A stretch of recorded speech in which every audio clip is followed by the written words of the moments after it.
A very specific hollow sound. The sound a red plastic cup makes when it hits the packed earth of a backyard. A soft thud. It usually signals a party foul, but this time, it signaled the end of a hierarchy. Dust was still swirling in the air, suspended in the afternoon light as I tightened the vice grip around his neck. It wasn't a frantic scramble, or a messy bar fight. It was simple geometry, the clinical application of leverage against anatomy. I could feel the coarse fabric of his collar against my forearm, and the frantic thumping rhythm of his corroded artery against my bicep, a drum beat that was rapidly slowing down. My family was screaming, their voices shrill and terrified, but to me they sounded like they were underwater. Muffled, distant, and irrelevant. I wasn't angry. I was working. I adjusted my hips a fraction of an inch, locking the rear naked choke deeper, cutting off the blood flow to the brain rather than crushing the windpipe. His eyes were bulging wide, with a primal, confused panic, the kind of look an animal gives when it realizes it's no longer the hunter. I leaned in close, my lips brushing his ear, and whispered with the flat, detached tone of a medical examiner. The brain starts to shut down after 6 seconds without oxygen, and you've already wasted 3 struggling. To understand how a quiet Sunday barbecue turned into a tactical takedown, you have to rewind 4 hours back. Before the dust, before the screaming, and before the violence. It started with a celebration for my cousin, Kyle, the family's newly minted war hero, who wore his ego even tighter than his size medium USMC t-shirt.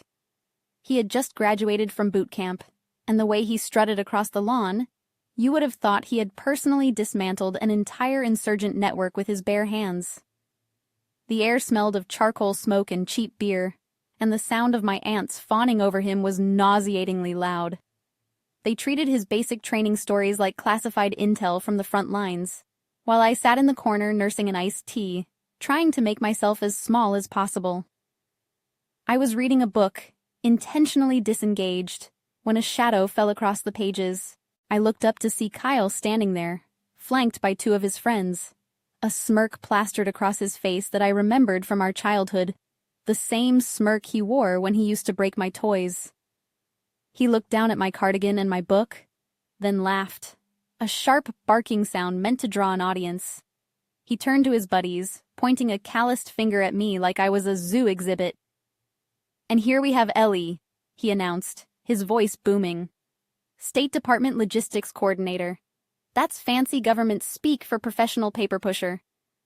I kept my face neutral, forcing a polite smile, but inside I was tallying the insults.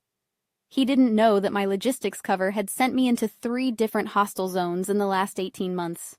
He leaned down, invading my personal space, and poked my shoulder hard with a stiff finger. Once, twice. "You're so soft, Ellie." He sneered, the smell of light beer on his breath. "You wouldn't last 5 minutes in my world. You're built for spreadsheets, not survival." He thought the eagle, globe, and anchor on his chest gave him a monopoly on violence. He didn't know that while he was learning to march in a straight line, I was learning how to disappear bodies in non-permissive environments. To understand why I had to put him to sleep, you have to understand the difference between a soldier and an operator. The atmosphere at the barbecue wasn't just celebratory, it was suffocating. A thick fog of hero worship that seemed to suck the oxygen right out of the backyard. To my family, Kyle wasn't just a kid who had finished basic training. He was the second coming of Patton, the golden boy who had finally legitimized our lineage by putting on a uniform. My mother, Janet, a woman who viewed my quiet life as a personal affront to her social standing, hovered near the drinks cooler, apologizing for me before I had even opened my mouth. "Elena is still figuring things out," she whispered to a neighbor, loud enough for me to hear, offering a pitying smile that felt like a slap. "She's in logistics at the State Department. It's very administrative. We're just hoping she finds a husband soon. Maybe that will give her some direction." I took a sip of my iced tea, letting the condensation drip onto my hand, and forced my face to remain a blank canvas. Inside, I was laughing, a cold, dark laugh that never reached my eyes. They saw a spinster with a boring desk job, a woman who filed invoices for paperclips and printer toner. They had no idea that logistics coordinator was a meticulously crafted cover for my role as a paramilitary operations officer for the Defense Clandestine Service. While Kyle was learning how to make his bed perfectly and march in formation, I was running source operations in denied areas and managing human intelligence assets whose lives depended on my tradecraft. The gap between their perception and my reality was so vast, it was almost disorienting. Just 3 weeks ago, I wasn't organizing spreadsheets. I was standing in a kill house at a black site, acting as a guest instructor for a SEER evasion course. I remembered the weight of the training weapon in my hand, and the smell of ozone and sweat. I recalled a trainee, a man twice my size, built like a linebacker, who thought his strength would save him in close quarters. "You're telegraphing," I had whispered, right before I redirected his momentum, compromised his center of gravity, and sent 250 pounds of muscles slamming into the mat with a technique that didn't require strength, only physics. I had corrected his posture while he gasped for air, lecturing him on the difference between fighting for points and fighting for life. And now I was being told I lacked ambition because I didn't have a rank insignia on my collar. I scanned the perimeter of the backyard, a habit I couldn't break, checking the sight lines, noting the exits, assessing the threats, when I felt eyes on me. In the corner sat Grandpa Jim, a Vietnam veteran who carried his history in his silence rather than on a t-shirt. He was nursing a glass of scotch, watching me with a look that was entirely different from the rest of the family. He saw the way I sat with my back to the wall. He noticed that I never let my drink out of my sight. He recognized the 1,000-year stare that only comes from seeing things you can never unsee. He tipped his glass to me, a microscopic gesture of acknowledgement from one ghost to another. He was the only one who suspected that the black sheep had sharper teeth than the golden wolf. My attention snapped back to the center of the patio as a chorus of sympathetic gasps erupted from my aunts.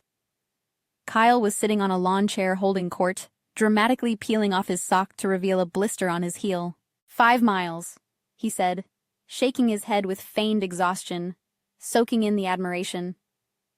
Full pack. By mile 4, I thought my foot was going to fall off, but you just push through. You know, that's the core. Pain is weakness leaving the body. My mother looked as if he had just survived a crucifixion. "Oh, you poor baby," she cooed, rushing to get him a bandage. "I don't know how you do it. You are so brave." I looked at the blister and I felt nothing. The internal ledger in my mind clicked open unbidden. I thought of the Hindu Kush 6 months ago. The operation had gone sideways, and we had to move to a secondary extraction point through terrain that was actively trying to kill us. I had walked for 3 days in sub-zero temperatures with a fractured rib that grated against my lung with every single breath. There were no bandages, no sympathy, and definitely no lawn chairs. Just the relentless driving need to survive, and the knowledge that stopping meant death.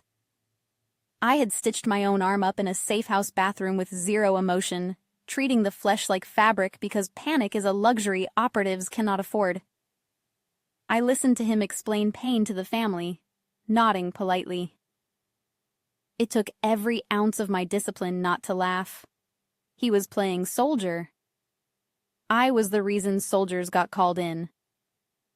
As the sun began to dip below the fence line, the tone of the party shifted from celebration to something messier. The cooler was lighter, the voices were louder, and Kyle's bravado had curdled into aggressive boredom. He cornered Leo, our 12-year-old cousin, trying to demonstrate a fireman's carry on a kid who looked absolutely terrified. Leo was backing away, hands up. But Kyle wasn't reading the room. He was too busy performing for an audience that was rapidly losing interest. I felt a familiar tension in my chest, the same instinct that kicks in when a checkpoint conversation goes south. I didn't shout. I simply projected. "Stand down, Kyle," I said, my voice cutting through the chatter with a flat, absolute authority that I usually reserve for junior officers. "You're drunk. Let the kid go." The backyard went silent. Kyle froze, his face flushing a deep, blotchy red as he processed the command. For a golden boy used to endless praise, being corrected in front of his subjects was an unforgivable sin. He spun around, abandoning Leo, and focused his glazing eyes entirely on me. "You think you can tell me what to do?" he slurred, stepping over the discarded paper plates to get into my personal space. "You think because you work for the government, you have rank? You file paperwork, Ellie." He spread his arms wide, mocking a wrestling stance. "Come on, logistics. Let's see if you can hold your ground, or are you going to run and file a complaint?" I didn't feel anger. I felt a cold, familiar clarity wash over me. The cousin part of my brain turned off, and the operative part engaged, initiating a rapid assessment cycle. I wasn't looking at a family member anymore. I was looking at a target package. I scanned the environment. The grass was uneven and slick with spilled soda. A tripping hazard for him, a pivot point for me.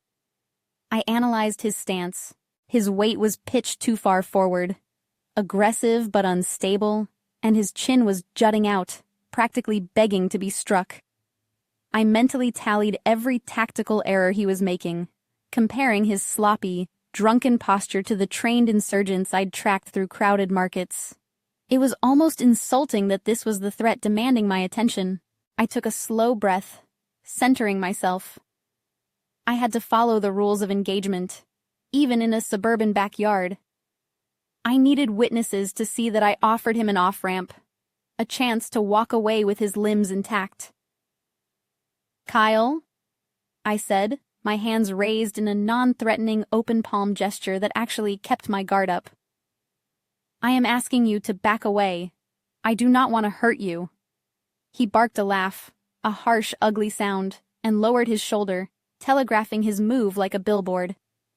He mistook my restraint for fear. It's a common mistake. Usually the last one people make before they wake up in zip ties. I sighed, sat down my drink, and prepared to give him a lesson in physics. Kyle moved before I finished my sentence, dropping his shoulder and charging forward with the clumsy, telegraphed momentum of a barroom brawler. It was a sloppy football tackle. Head down, center of gravity committed way too early, leaving his entire upper body exposed. To the rest of the family, it probably looked fast. A sudden blur of aggression amidst the picnic tables and coolers. But to me, watching him close the distance was like watching a video playing at half speed. My heart rate didn't even spike. I simply engaged the muscle memory that had been beaten into me during months of dark room drills. Instinctively, recognizing the vector of his attack and realizing almost boredly that he had left himself wide open, I didn't step back. I stepped to the side, a precise 45-degree pivot.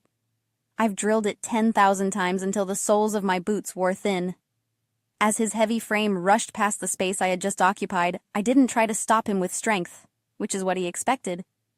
Instead, I reached out and clamped my hand onto his wrist, using his own forward momentum as a weapon against him.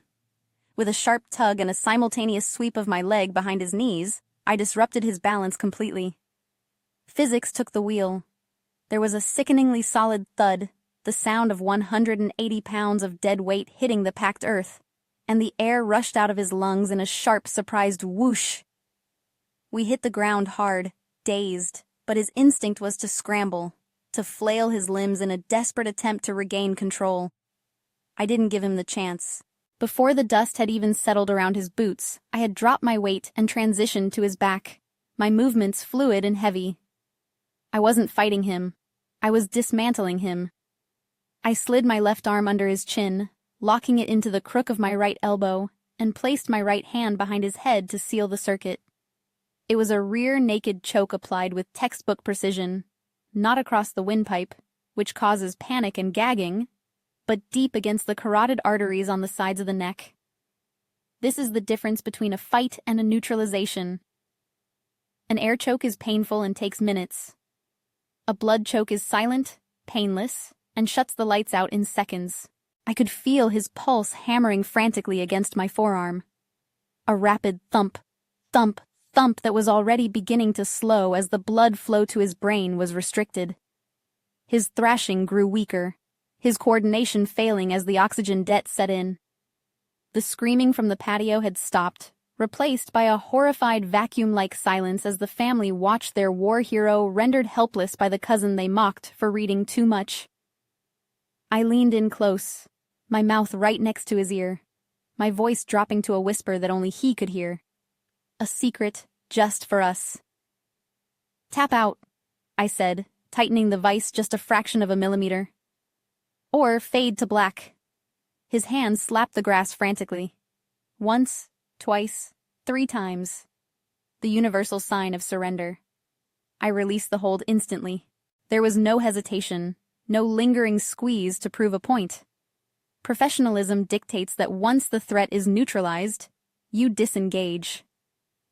I rolled away and stood up in one smooth motion, creating a tactical distance of 6 feet before he could even roll over. I checked my surroundings, smoothed the front of my cardigan, and adjusted my glasses. I wasn't winded. I wasn't sweating. My pulse was resting at a comfortable 60 beats per minute.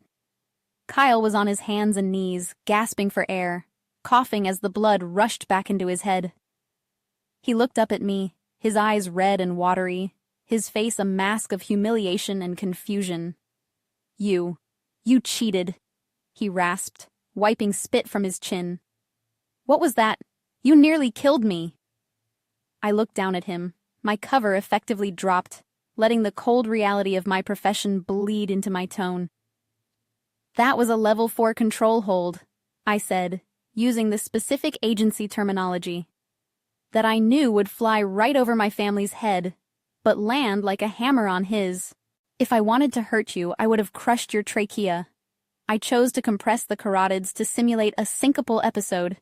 You're lucky I was feeling generous. Sit down, Marine. You're done." The silence that followed wasn't just quiet. It was the sound of a hierarchy shattering. The golden boy was in the dirt, and the fragile logistics girl was standing over him without a hair out of place. The shock that had momentarily silenced the backyard broke apart, shattered by a collective gasp that quickly morphed into a frenzy of misplaced concern. It was fascinating in a dark clinical way to watch how quickly the narrative flipped. One moment they were cheering for Kyle to teach me a lesson, and the next my aunts were descending on him like a flock of anxious birds, fluttering and squawking, checking him for injuries that simply didn't exist. He was coughing, red-faced, and humiliated. But he was alive, a fact they seemed to ignore as they turned their wide, fearful eyes toward me. I stood alone in the center of the lawn, smoothing the wrinkles from my cardigan, watching the people who shared my DNA look at me as if I were a stranger, or worse, a monster. "Are you okay, baby?" my mother cried, kneeling in the dirt beside Kyle, her expensive slacks ruined. She looked up at me, her face twisted in a mixture of confusion and genuine fear. "Elena, what is wrong with you? He was just playing. You're unstable." There it was. The accusation I had heard in different variations my entire life, now sharpened to a point, because my violence was efficient, because it was silent and controlled. It terrified them. They wanted the loud, messy, theatrical toughness that Kyle performed. They couldn't process the cold, necessary reality of actual neutralization. I watched them comfort the aggressor because he had lost, and a bitter taste filled my mouth. The taste of a lifetime of being told I was wrong for simply being capable. "Jim, do something!" My Aunt Linda shrieked, pointing an accusatory finger at me. "She could have killed him."